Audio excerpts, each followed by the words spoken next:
You ever wonder how many times you've swallowed your best ideas because your mouth refused to speak what your mind knew so clearly?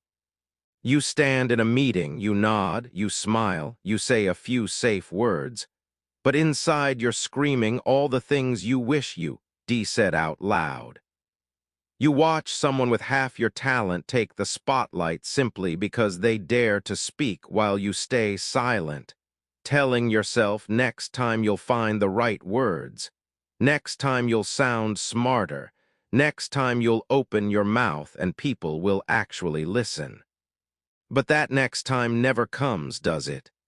Because deep down you're terrified that when you do speak, you'll mess it up. Your voice will shake, your mind will blank, your words will scatter like broken glass, and all you'll have left is that old familiar shame. So you shrink, you let others lead.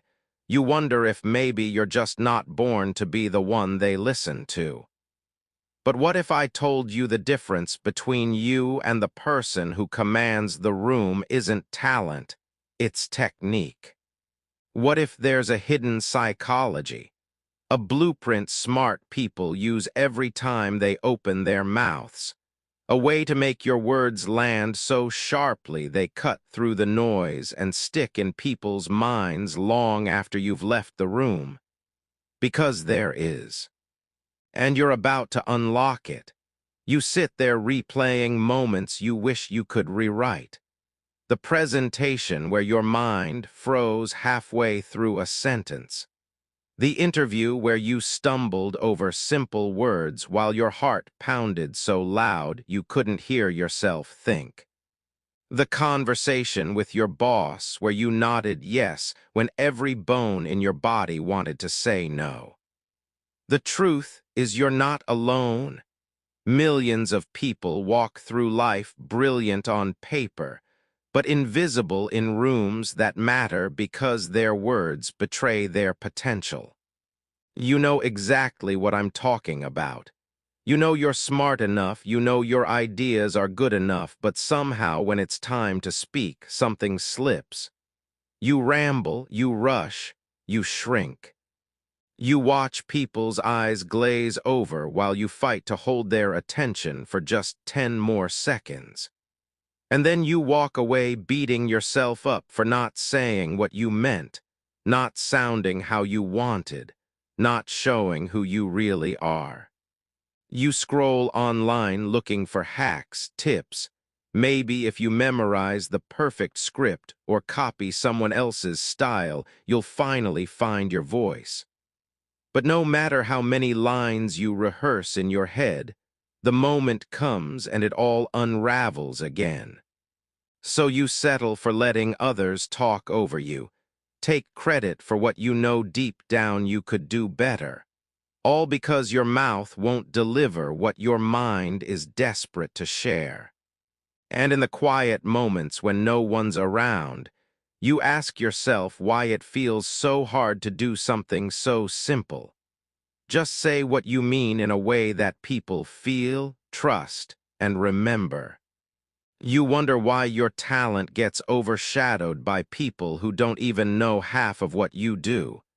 Yet they walk away with the opportunities, the respect, the raise, the yes. This is the silent problem that keeps you stuck. Brilliant but unheard, ready but unseen, capable but underestimated. And here's the hardest truth. If you don't fix it, it doesn't fix itself. If you don't learn how to speak smart, you keep living small while watching people with less talent live the life you know you could own if only you knew how to make your voice carry your worth. So let's get honest. This isn't just about words. This is about your future. You've probably told yourself it's just nerves, that you're shy, that you were born an introvert, and that's why you hold back. But what if I told you that's not the root? The real reason you stumble when you speak isn't just fear of people. It's the stories you've been repeating to yourself since you were young. Maybe someone told you once you talked too much, or not enough, or that your voice didn't matter, or that you should let smarter people handle the talking. Maybe you learn to second-guess every word before it leaves your mouth because somewhere along the way you were taught that getting it wrong was worse than staying silent. And so, piece by piece, you built invisible walls around your voice. You taught yourself to edit your truth before it ever reached your tongue. You picked up filler words and soft phrases to pad your sentences so you wouldn't sound too bold, too direct, too confident.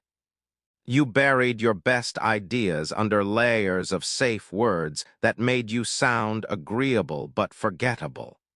And you didn't even know you were doing it, because it feels normal to shrink your words when you've been shrinking your voice for years. But here's what's happening under the surface. Every time you doubt your next sentence, your brain goes into survival mode.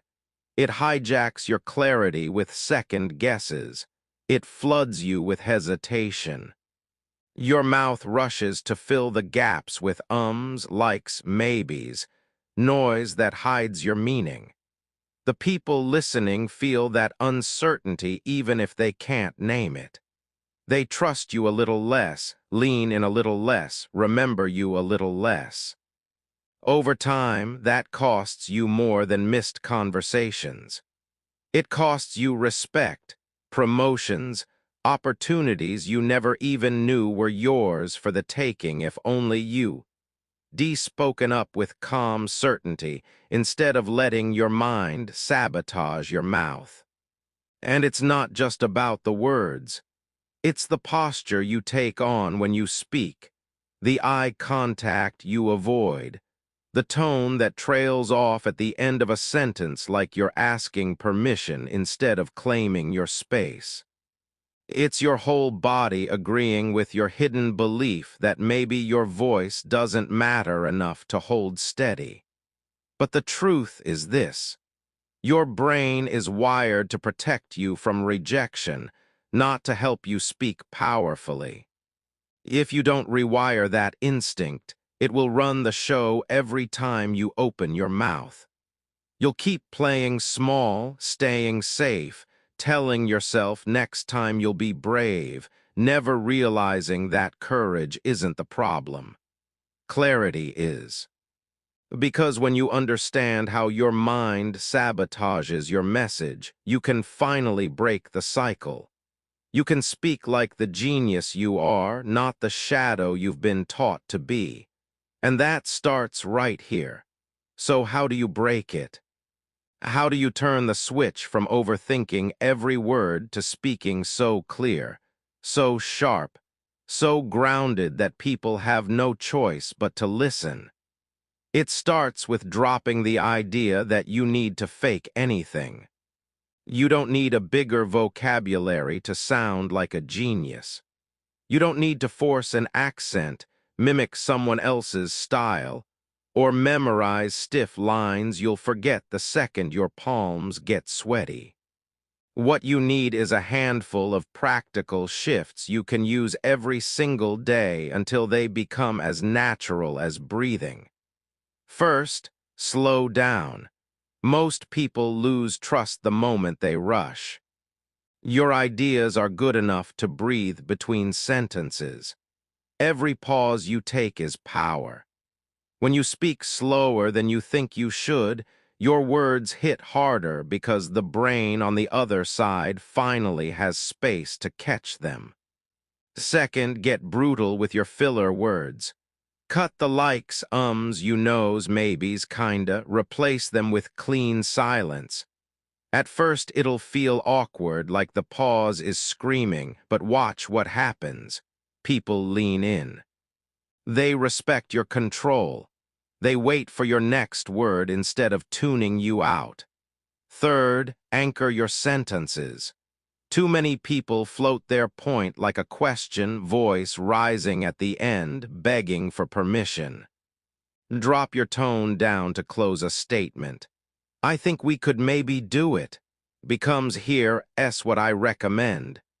Small shift, massive difference. Fourth, frame your ideas before you launch them. This is what the sharpest speakers do. Presidents, CEOs, coaches who move crowds, they signpost. Here is what I believe. There are 3 reasons why. Let me break this down. Those tiny phrases grab the listener's brain and hold it in place. Fifth, tell your brain you're not here to impress, you're here to connect. Connection happens when your words land simply. Don't clutter a clear point with fancy words you'd never use at dinner with a friend. Smart people know that the smartest thing is being understood. Last, practice small. Don't wait for the big presentation to suddenly switch it on. Use your everyday moments. When you greet someone, when you ask for help, when you pitch an idea in a tiny meeting. Practice the pause, practice the anchor, practice dropping the filler. You won't get it perfect the first time. That's not the point. The point is to make speaking clear your new normal. The hidden psychology of powerful communication is this. People trust what feels steady, calm, clear. They lean in when you leave space for your words to breathe. They follow when your voice sounds like it knows exactly where it's going. You already have that power inside you. These are just the keys to turn it on. Picture this. You're sitting in a crowded boardroom. 2 people stand up to pitch the exact same idea. The first one rushes through their slides, voice jittery, eyes darting at the floor, stuffing every second with words to hide the silence. You watch the audience nod politely but check their phones under the table. The second person stands up. They take a breath. They look everyone in the eye. They open with one clear line, no rush, no filler, just a statement that lands like a stone in still water. They pause. The room holds its breath for what comes next. And when they speak again, each word hits clean and sharp, their tone steady. Their message so simple you could repeat it even if someone shook you awake at 2 a.m. Which pitch do you remember a week later? Which person do you trust when decisions are made behind closed doors? It's never the one who crams every gap with noise. It's the one who leaves space for their words to breathe. Or think of that one friend who always gets their way, not because they shout, but because when they talk, people listen. They don't waste words. They don't soften their truth with maybe or kind of. They drop their points like anchors. They ask questions that make you think deeper than you plan to. They know exactly when to hold a pause so you lean in instead of drifting away. That's not talent. That's a pattern. A learned rhythm that makes their voice cut through the static. Even history remembers this. Martin Luther King Jr. didn't stand on the steps of the Lincoln Memorial screaming 10,000 words in a single breath. He spoke with cadence, with weight, with a pause so powerful that decades later we still hear the echo. The best speakers make silence part of their message. They wrap truth in simplicity so the mind holds onto it. They drop unnecessary clutter so every word stands out like a drumbeat. That's the hidden layer people forget when they think about speaking smart. It's not about adding more, it's about sharpening less into more impact. So picture yourself tomorrow. The next time you're tempted to rush, picture the boardroom. Picture the friend who speaks like an anchor. Picture that famous speech that still lives in books and classrooms and hearts. Remember that you don't need more words. You need clearer ones. You need the courage to pause.